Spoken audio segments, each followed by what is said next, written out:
whakarongo ki te tangi a te korimako. Kōrero flowing out the hook of force. Kaupapa relevant, kaupapa out of bounds, kaupapa exigent, kaupapa paramount. Nā ko nā whakapiri mai ki te kaupapa tino whakahira whakarongo pi kari mai. Hare mai, o Taringa hare mai. We gotta gather up close everybody. Gather up close everybody. Kani move that body. Kani move that body. E kore rātau e kaumātuatia. Pēnei a tātou kua mahu e nei. E kore hoki rātau e ngoikore. Ahakoa pēwhea i ngā ahuatanga o te wā. I te heke ngātu o te rā, tainoa ki te aranga mai te ata. Ka maumahara tonu tātou ki a rātau. Ka maumahara tonu tātou ki a rātau.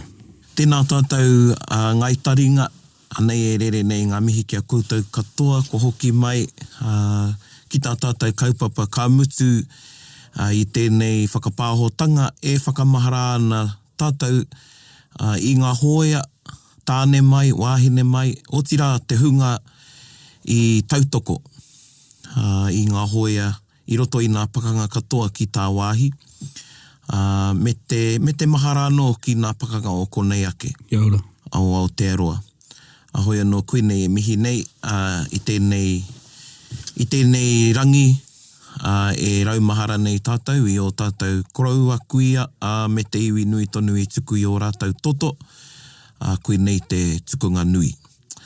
Nō rere mihi ana nei e rere nei ngā mihi kia koutou katoa atu i konei i te wānanga o Aotearoa te ipurau i raro i ngā manaakitanga te wānanga anei i te pokapū o Taringa, coming at you from the bustling metropolis. Coming at you, bustling metropolis. As solemn as I was, I still had to put the bustling metropolis in there. A solemn house. I'll save my rotary. You've coined it. You've coined it. Kia ora. Yeah, so this is our te rā o ngā hoia Anzac tribute special, and yeah, how pewhi ana kōru e hōma? Yeah, ora ana. Yeah, e ora ana. Kamutu he rā pai tēnei ki au mo te hokinga mahara. Ai. Kia rātou i haere ki tā wāhi mo te tukanga nui i tāwi ki ai. You know, the greatest sacrifice. And he whakaraumahara tanga hoki mō rātou katoa ko wehe atu, ko riro ki te pō. Yeah. Yeah, it is one of those days of reflection. Yeah, same. Yeah. Same as for me, as you. But also for me, it's like a day to feel proud of like what our ancestors did. Absolutely. Yeah, I'm like, I feel proud that my koro and his brothers went over there and had a go. Kia ora. Yeah, absolutely, yeah. And also to remember this time last year, and the way that we celebrated, or what's a better word for commemorated tēnā koe. Commemorated such a auspicious occasion. Yeah, was in lockdown. Yeah, I remember standing out in the cold. Tika. Yeah, standing out in the cold out by the letterbox, and it was touching. I'm getting goosebumps now. It was touching seeing our neighbours, people you hardly talk to, but you know, coming together on a common ground. One, we're in lockdown, everyone cooperated. That was cool. Two, remembering those times. Yeah. And how lucky we are today of those efforts and the past efforts of our forces. And also Anzac and an Anzac bubble per se. Yeah. So we're very fortunate for a lot of things. Yeah, I'm recalling, going out early in the morning. It was 6 o'clock. Aye. And there were not as many people outside as I thought there would be on my street. Kia ora. But nonetheless, ko mātou, ko tātou. And someone playing the last post. Yeah. We had RNZ, tuned in into RNZ, and they had a good one. Yeah. So it was he rawe. Yeah. Ka hoki nā whakaara. Hoi anō, anei tātou, and of course we did our recording on Zoom. Aye. Yeah. Anyway, I mua te tahuritanga ki te kaupapa, me hea tā tātou ki waha. Ooh, I think kei a koe, eh? Yeah, this is a bit of I think, what's our scale again? 1 to 5, eh? I'd probably put this at a 4 to 5. Yeah. Kei noho. Kei noho. Kei noho as in don't you dare or don't you. Yeah, so Yeah. kei noho is doesn't literally mean least you sit or something like that. Yeah. Kei noho koe noho ai tohu mai ai. Yeah. Don't you sit there and tell me what to do, instruct me. That's the only one I know. Yeah. But kei noho, yeah. It's usually followed by a ka. Yes, kia ora. Oh, okay. Kei noho ka. You'll Aye. find that on MaoriDictionary.com. Yeah. Yeah. Kei noho koe ka kōrero pērā mai ki au. Yeah. Don't yeah. you dare speak to me like that. Oh. Yeah, kei noho koe ka kai. Don't you dare eat. Don't you dare eat. Yeah. Yeah. Yeah, kei noho koe ka kai. You've got your hospital appointment later. The doctor says you need a fast for that. Yeah. Oh, so that's a very serious kiwaha. Yeah, it is. Yeah. It's probably in a stern Yeah. tone, eh? You know? Yeah. Yeah, Sort of instructional. absolutely. Reo whakahau. Yes, reo Yeah. whakahau, kia ora. Yeah, so it's a command. Command. That's the word. Yeah. Yeah. Kei noho koe Kei ka. noho. Kei noho koe ka tatara. Yeah. E tika ana tēnei Kei ringa, noho. kei noho koe ka wareware tia te rānei, tēnei rā. Kei noho koe ka wareware a koe te rānei. Oh, ki say kei noho koe ka wareware ia koe. Yeah. Oh, don't you forget. Kei Yeah. noho koe ka wareware koe ki te rā. Ki te rā, kia Nei. ora. Okay, so we Te don't rānei. hangu it. No. No, not in that. Yeah. Kei noho koe ka. Kei noho koe ka. Cool. I wanted to use this one so I could practice it. Cool. Or you could say, if I was to put a hāngu in, and now this is why we've put it at level 4-5, kei noho ka patua tēnā rākau e koe. Don't you dare hit that tree. Ah, yes. Kei noho ka patua e koe tērā rākau. You should see the look we're giving them. Like, yes, I'm at kei noho. Yep. Yeah, nah, cool. So you took the personal pronoun after Yeah, kei noho and then put it into the hāngu. yeah. That was my... Oh. Yeah. Okay. What if I'm talking to my dogs? Can I say, kei noho koe ka au. Yeah. Kei Oh, noho okay. koe ka au. Okay. Kei noho koe ka au. Yeah. Kei noho ka ngaua koe kei... Kei noho koe ka Kei noho ngau. ka ngaua No, te if we- tangata rā e kaurua. Don't you dare bite that fella. Kei noho korua ka whakamahi I tētai rerenga. Pērā rawa te roa. So I said to them, Kei don't noho- you two Good rule. even think about doing a long going on there, sentence yeah. like that. Keep it short. Yeah. Kei Till you noho get the koe kiwaha. ka pērā. Yes. Yeah, straight to the high diving board. Ana. Hoki mai ki te puna ko Bueno. Ki te taumata Ki te tūtai. puna mimi. Bueno, kei noho tātou ka roa rawa. Ai, kia ora. Taringa. Ka tauri tātou ki tā tātou kaupapa. Mau e whakamara me hoa hea because last year our angle was Some kaikorero from Ngā Taonga. That's right. Hey. Yeah. And we heard some great speakers when they returned in Wellington, the Tika. pōhiri. yeah. And then we You know. did a follow-up after that episode because we thought, wow, there's some cool waiata as well. Yes. Yeah. And so we showcased waiata that came out from Yeah. the war. Yeah. In the war. So time. we've done the kōrero and we've done the waiata, and today we're going to do the Writing. ana. Yeah. Ana. Kia ora. And so today we're doing the correspondence. And, these are from the website is the 28th Māori Battalion, and these are the letters, some of the letters that were recorded and transcribed and put into the site. So go to 28maoribattalion.org.nz and you can see more. Tētahi o koutou, he tupune nei no koutou, o tira no tātou katoa. Hoi noa he mea whakahirahira wenei tuhinga, e pānui ana I ngā kārea roto o tupuna. Koia pe te mea hirahira o tēnei mahi te rānei. Ka pai. Awa, ko ai kai te wāhi. Māku. Ka pai, kia ora. Māku te kōrero wāwahi nei. So this is a letter from Reverend Wharetini, and this is a letter to his wife. Kia ora. Now, Wharetini was of Te Aitanga Hauiti, and he writes to his wife from the desert. On the 5th of August in 1942, Chaplain Captain Wharetini reached the battalion 3 weeks before his birthday. His 3 sons were already serving in Egypt. Oh, Okay, that sets the tone. Oh. Yeah, well, getting a bit. So he would have been, I don't know, He elderly. Koe hoa pakeke pēn. Yeah. Koe hau pakake, kamatu he minita ia. Ana. So, you know, e tohu ana rānei ki tōna pakeketanga. Yeah. And 3 sons. Yeah. Whether they lied or not, they would still have to be quite an age Yeah. in Egypt. So we're in Egypt. Okay, e pēnei ana te kōrero. My dearest wife, I received your cablegram in the desert here in the front line where I have been for 1 month with the boys. The boys. The boys, so he made it to his boys. I think he's with his sons. That's cool. That's what I can assume. Harawira, going back to base to rest and to be with the reinforcements. I was there for 1 month before coming here. This is my 9th letter to you, and I hope that my letters are finding their way home to you all. I am well and fit, tough. I have thinned down a bit in getting used to the desert life, to the flies, to the sound of guns, to being bombed and shelled, having lucky escapes twice.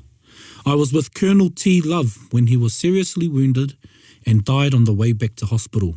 Very sad indeed. He had just received his promotion to the position as CO. Is that Corporal Officer? CO. To the Māori battalion.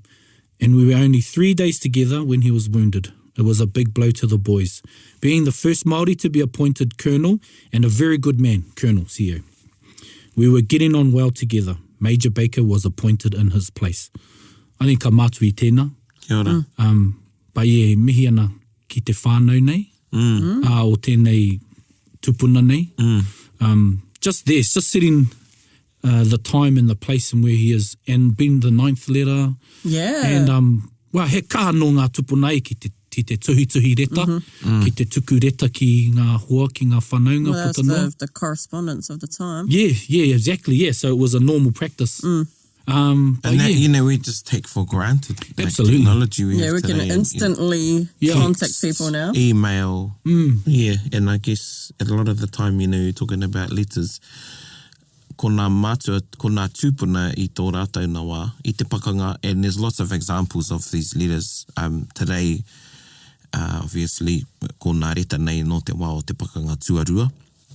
Engari, ki te titiro ki roto i nā tuhi ngā o mua, there's lots of letters like during right through our history. Yes, yeah. And the thought and time that the tupuna put into those letters. And there's even 3 volumes.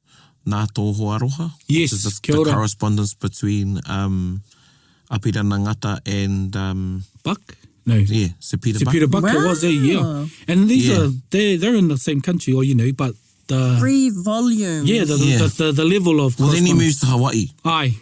Tika tau. Yeah. Yes, that's right. Yeah, e toru nā puka puka e ki ana i a rāwa reta. Ki a rāwa no. E mea nui te tuhi. Aye. Yeah, and as you were reading the letter out, I was using my imagination came to play naturally, and I was imagining what it would be like, you know, with the guns going off and the flies and the heat. And the heat, stressful. yeah. I feel like it would be stressful. Yeah, and, you know, it's pretty graphic, or, you know, it's quite to the point, the writing. Actually, really good writing. By talking about so-and-so passing away, Colonel T. Love being wounded and dying, and how much of an impact it was on the team or the boys. And it could have been a way of them actually getting some of that naue off them, sending it away. And to imagine the fact that it could have been months until his wife received it, and not knowing what may have happened in that time. Yeah. So, you know, these are really big things to think about, eh? I also find it amazing the fact that they were even able to send letters out, because there would have been someone who would collect everyone's letters up and have to dodge all the bullets. I think about that all the time. Yeah. Home. People are getting letters, or someone's gone to another battalion, you know, in another part of Europe, and so that letter has to go from there to there, and they say, hey, this is your letter. So you don't know when they get it, but the mail always got through. Yeah, you know, iau e whakarongo ana ki tērā, the mail always, you know, got through or gets through. Gets through, aye.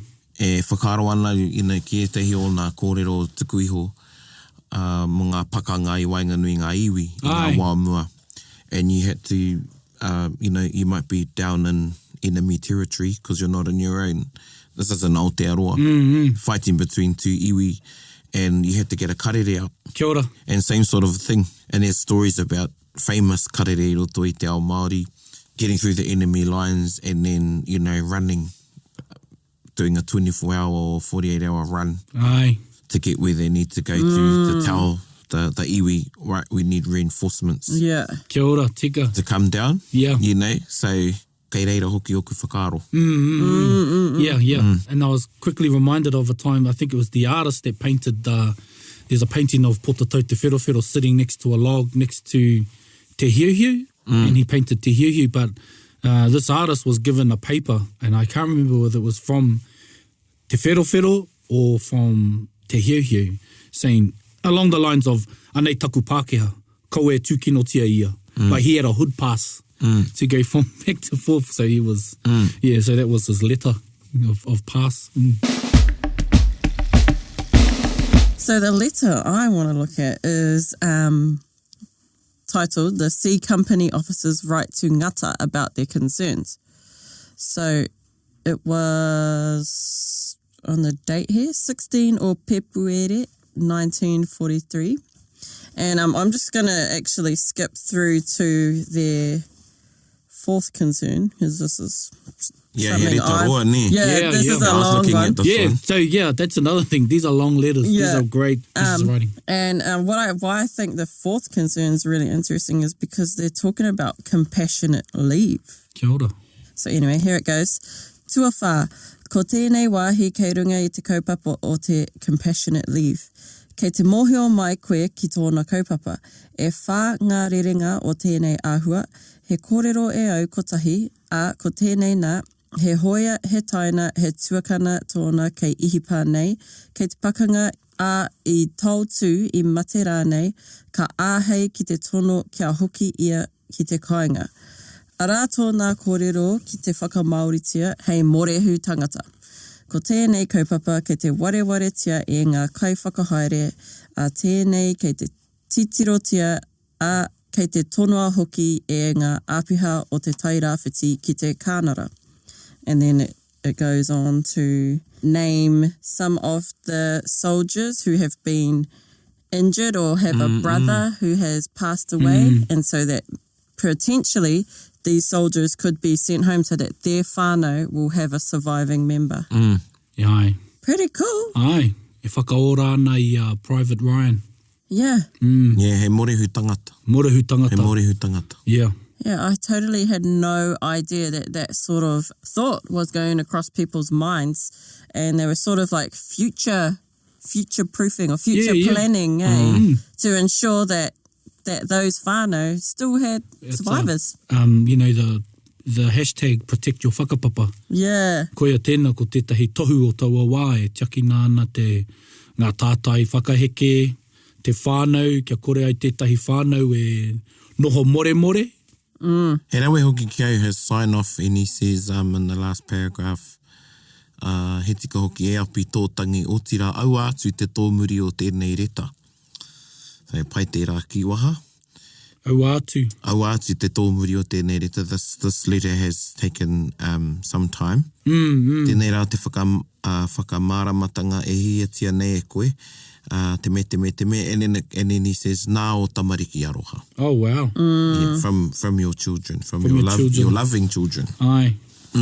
There's heaps of beautiful bits in that whole letter, though. So in this bit, this is after the fifth concern, he says, ki te tai atu ki tēnei e ki pono tonu ana au, ka mātua. Tēnei mā mātou mā te ope Māori. Kei haruru te tapuwai o te tia pani I runga I Hawaii. Kia ora. Where's Hawaii? Where's Hawaii? Yeah, I wonder where they're referring to in terms of Hawaii. Is it Hawaii? Yeah, because Pearl Harbor had been bombed. Yeah. Even though no infantry landed, or are they talking about somewhere else? Is he referring to Hawaii as one of the lands, the other places where the Japanese have invaded, or is it somewhere else in the Pacific? Because what year was this letter from? In 1942. 42. Oh, yeah. Oh, Well, no, 43. 43. And the 7th of December 1941 was when Japan staged a surprise attack on Pearl Harbor. But maybe it was, if we are on the lines of their thinking, that they were pressing in the Pacific, because it was in the Pacific. And I can't remember the name of the island that was between Japan and Pearl Harbor. It was actually a poignant battle where it was won in the air. And there's a great movie out about it, actually. So they could be talking about those areas as well. Yeah, I had a look in the English translation of the letter, and they didn't translate it. They just still have it as Hawaii.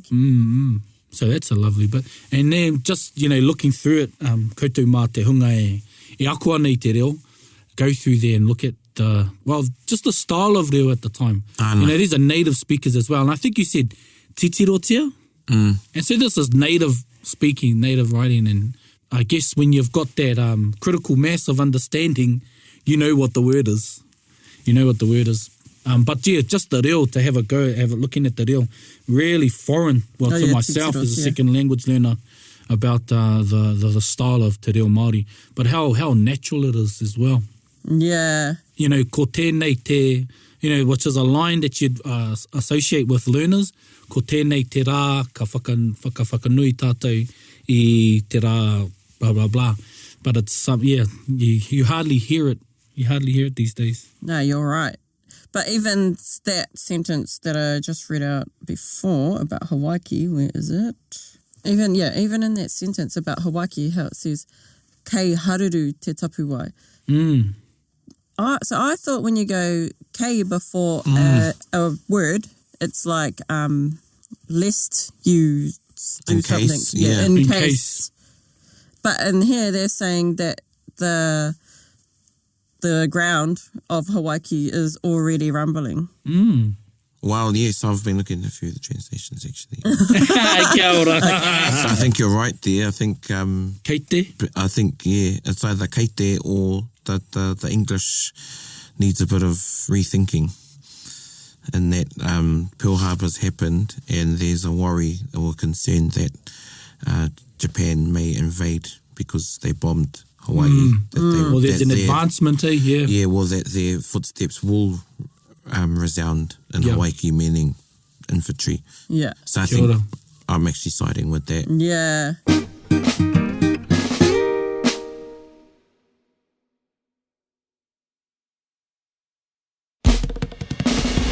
I'm looking at one here, and they've missed out a line in the translation. This isn't actually the letter I was going to read out, but I'm going to do two. Kia ora. Just picking up on some of the nativisms. Ai. So e kōrero na tēnei nā wharetini rangi anō tēnei, Captain Chaplin. And I was going to pick out, tēnā koutou te tai rāwhiti, kua tai mai a koutou kai mā mātou. Ngā tini puaka, pāua, parengo, me ngā kāo, me ngā kāho tīti. Kia ora koutou katoa mō koutou whakaaro mai ki a mātou. Ko te nuinga o ngā tahua kai nei I haere ki mua ki te battalion. So, why I picked this out, tēnei wāhanga o te reta, and this letter was to, from Wharetini to Seapira Nangata, November 25th, 1942. A lot of our communities I tērā wā o te pakanga came together to gather kai. Yeah. Ai. And send kai over. Yeah. Ki o tātou tūpuna, ki reira. Collecting e nui ngā kōrero. And that is such tai rāwhiti kai. Yeah. Well, what about, I'm wondering where the titi was from. Yeah. True. Might have been from, it could have been from somewhere down into tai rāwhiti when there was titi. When there was titi, yes. Kia ora. Yeah. True. Yeah. But pāua, Parengo. tini puaka, parengo. But all, to my knowledge, a lot of the villages and pā got together and I mahi kai rātou and they'd send them over, and the name of the truck was Te Rau Aroha. Oh, kia ora. And there's two wharekai that have that name. So ko tētahi kei roto Te Arawa, Ai. kei te Pākira, and the wharekai is named after the truck that took kai around. And I'm not sure where, I think it was mainly in the I won't even say, but it was a truck that took kai around, and marae down in Motupohue, Bluff. Motupohue, Oh, yeah. kia ora. Is Te Rauaroha, Yeah. and it's named after that truck Yeah. that took the kai I've around. been there, such a beautiful marae. Yeah, and iwi hapu whānau would come together ki te mahi kai, traditional kai Māori, drying pipi, smoking and preserving shark, eel, tuna, e rā kai katoa ki te tuku ki a rātou, ki tā wāhi. And remember, this goes on boat. Yeah. Yeah. Like how amazing that letters are getting through. Yeah. But Yeah. even more And then amazing that kai. Oh, I could imagine a lot of people going, oh, pass that on. You know, te aunga. Yeah. Oh, try shark, I'm not eating that. Mind you, at those times they might have, yeah. But And- even ko te whakaaro Māori, you may touch on this, how most of ko te ngā tahua kai nei I haere ki mua, ko te nuinga I haere ki mua, e meana, Yeah. you know, to the front lines, and the rest to us, yeah. Yeah. So, And then that next line, nāku I mau haere ki tēnā hohi pera ki tēnā hohi pera kia kai te katoa. Ko wanoa kua whaka-chaplain-ngia ki te battalion. And we've talked about that on one of our episodes, I think it was Nativisms. nativisms, aye. Yeah, I tino pērā. Usually ka rongo koe nā pakeke, but some of us do that. Yeah. Yeah, whaka-chaplain-ngia ki te battalion. Oe, no tērā reta. The one I actually picked out was from Ben Rata. Kia ora. Letter from Ben Rata of D Company. And koutou kāre mohiana e ara nā kamupene o te hokowhitu atu. So te hokowhitu atu, hokowhitu is actually a Māori way of counting. Aye. What is it? It's, To the power of 7? yeah. Oh, to the 20. Yeah, so if hokowhitu is 140. Yes, yeah. Yeah, so that was, e ai ki ngā kōrero i ngā wā mua, 140 was a good sized army to take. Yeah, was a good cohort. But they used that name, that kupu, te hokowhitu atu, for the Māori battalion. Kia ora. And, you know, one of the kapa, te kapa ka o tuini ngā wai, te hokowhitu atu, took that name in memory of te hokowhitu atu. But you had the A Company, and they were ngā kiri kāpia, the gum diggers. So Gum they were diggers. ngā Māori, ngā iwi o te taitokero. Taitokere, aye. Company B was te iwi ruku kapa. Aye, ruku kapa, aye. Koia hoki te... So Te Arawa, Bay of Plenty, even though not everyone there are penny divers. Yeah. From Rotorua, Bay of Plenty and teams. Coromandel, and then the C Company, Kamupene C, ngā kaupoi. Kaupoi.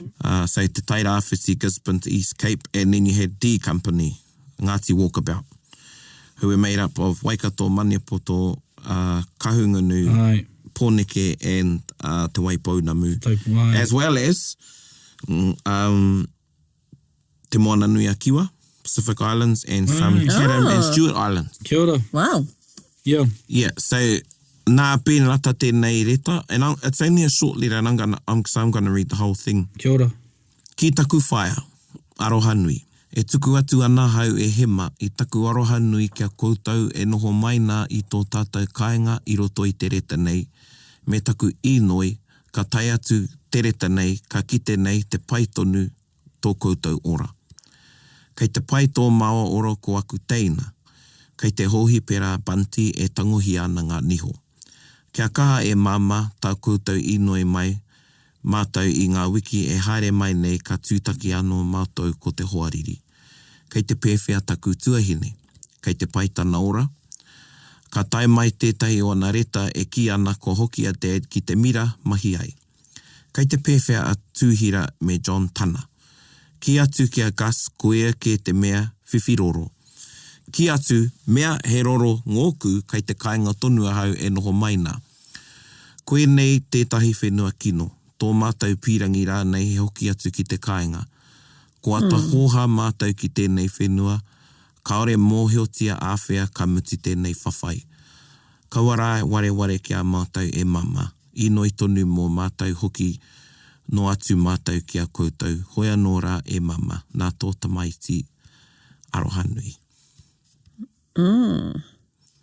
Yeah, I got a bit Oh, man. I tērā rita. So, Yeah. Pupu yeah, you ngā kare sounded aroto. pretty depressed at the end there. Yeah, I think he's, wow, who knows what he's saying. It's an awful place. We're all wishing to get home. We're very sick and tired of this land. Yeah, and you can, you know, I think e toru pēnā wā, he asked his mother to pray for them. Yeah, pray for us, man. Yeah. Especially as we go and meet the enemy. Yeah. So I'm thinking he's from Waikato, Ai, with the ngoku. with the ngoku Oh, true. and the fear. Yeah, hawhia. And I like how he says, tell Gus he's the one that has got brains. Ai. Oh, is that what the roro Yeah. part? All right. He roro. Yeah, yeah. And then he says, ki atu mea he roro, mehe mea. Yeah. Ngoku, if I had brains, I would have stayed home. I would still be home. Oh. Yeah. Yeah, Dad's and gone back to the mill. well, that line, what I'm picking up on that line is just that the use of language and the mea. Yeah. And because this is written, so what we're reading here, Tiwi, is online. We're not actually, I can't actually see the real letter. So I'm not sure if he wrote mea or if it's a typo. Yeah. But I think he wrote mea, and Mea. it's short for mehe mea. Ah, kia ora. Yeah. And Mea that's he what I was roro wondering if it ngoku. was a typo or not. Yeah. Yeah. Mea he, as if to say, yeah, mehe mea he roro ngoku. But the other thing too is a lot of, you know, a lot of these soldiers were young fellas. Very. You know, it's Yeah. the stories that they fake their age and Yep. te me. Yeah, on and this they big cruise of life. thought they're going on this adventure. You know, they're going to go see the world. Yeah. But it wasn't like that at all. No. Yeah. Yeah, and then ko te mea e rongoa nau I roto I tēnei reta ko te aroha o te tamaiti ki te māma. Ai. Yeah, true. Yeah, I runga I te aroha o te tāngai. Yeah. Yeah. So he was actually, I think, my kazi, because he's a rata.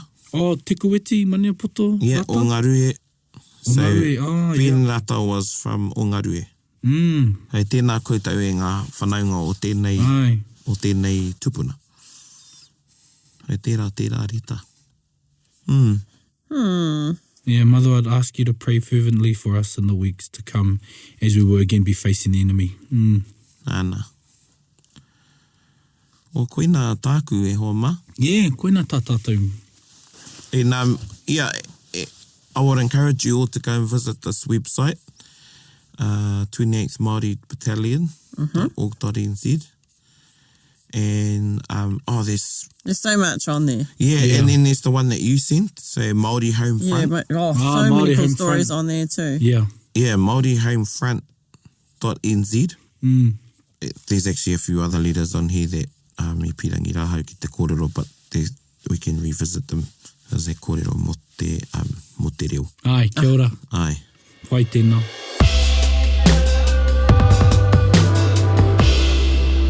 Oe no, e whakaro anō I mua o te waiata o te wiki?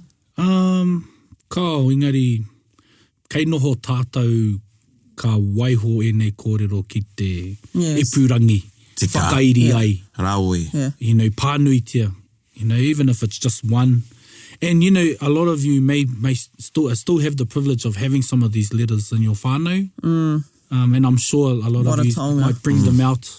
Because, you know, apart from that, especially if you have the hard copy of the letter, you know, well, I like to think that paper was touched by them. The ink was, you know, the movement in that. It's their imprint. Āna. Yeah. You know, tō rātou hau. Koia. And so, yeah, it's times like that, things like that I think about. And, yeah, and it's another thing to remind each other, you know, to be kind to each other. Yeah, Kia ora. in this time, this day and age, yeah. Whakaro anō au te tahine? I just really like what Te Pūaheiri said. Kia ora. There's a cool way of saying tautoko. Yeah, tautoko. It's a whanawai.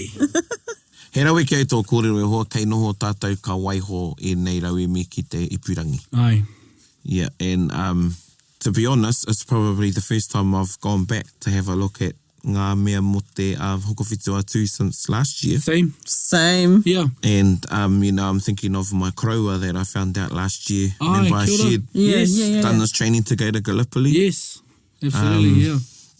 I found that out before we went on our overseas trip. So it had a bit more meaning for me when we did visit Gallipoli. Aye, that's right, yes. And as cousins, 3 of us cousins, we're in the same contingent. So, you know, e nui ngā raue mi kei runga i te ipurangi. Get on there and have a look. Check some of these letters out and have a read for yourself in your own time. We pulled out snippets from some of the longer letters. And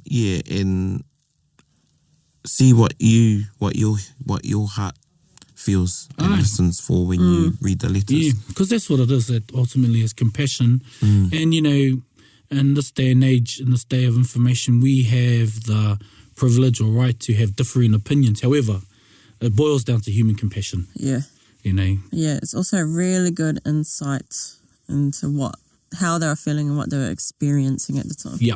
Yeah, something that no movie could really portray. Well, from compassion to degradation, because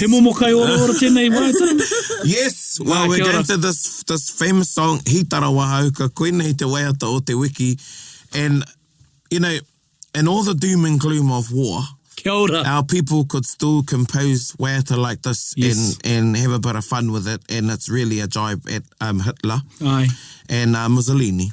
Koenei tēnei waiata, that e waiata tia tonuti ana I nei rā. We still sing this waiata today, and I know some rangatai that have learnt this waiata haven't learnt what it's about and who it's about. Hoi no whakarongo mai anei te waiata, Hitara Wahauka.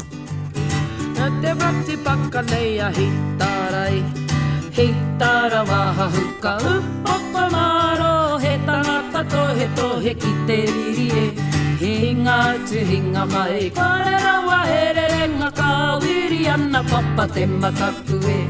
Tu hiki tiara, tu hapa ingara, te rau a te batu ki runga te upoko, ho atu e tamakari a te kauai o te prati paka nei a hitarai. Kua rongo Mussolini, kua tata tonu mai, a te hoko whiti toa ki ro mai. Heki nuku heki rangi, korera wa hererenga ka wiri ana papa te mataku e. Tu hiki tiara, tu hapa ingara, te rau a te patu ki runga te upoko, ho atu e tamakari a te kauai, e te rati paka nei a hitarai. He te rati paka nei a hitarai. Ka wiri ana papa te mataku e. So cool. And when you see the actions, they're just as cool as the waiata. Yeah. I mean, there's an action like Oh this. my gosh, I have to see it. Yeah. There's also some old footage going around of some soldiers performing that. Really? Yeah, black and white. Cool. Yeah. Nō reira te iwi, tēnā koutou, thank you again for tuning in to Taringa. Here I go, wakena seat again. Wakena seat. E mihi ana kia koutou katoa, and hope you have a special moment with your whānau, hapu, or if you're by yourself, pondering and thinking and reflecting and being grateful. Tika. And in closing, we're going to do the Ode of Remembrance, I roto I te reo Māori. E kore rātou e kaumātua tia. Pēnei I a tātou kua mahue nei. E kore hoki rātou e ngoikore. Aha kua pēhia I ngā āhuatanga o te wā. I te hekenga atu o te rā. Tainoa ki te aranga mai te ata. Ka maumahara tonu tātou, kia rātou. Ka maumahara tonu tātou, kia rātou. Tēnā koutou, hei kona.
Taringa, he mea tuku nā te wānanga o Aotearoa, nā te māngai pāho I tautoko.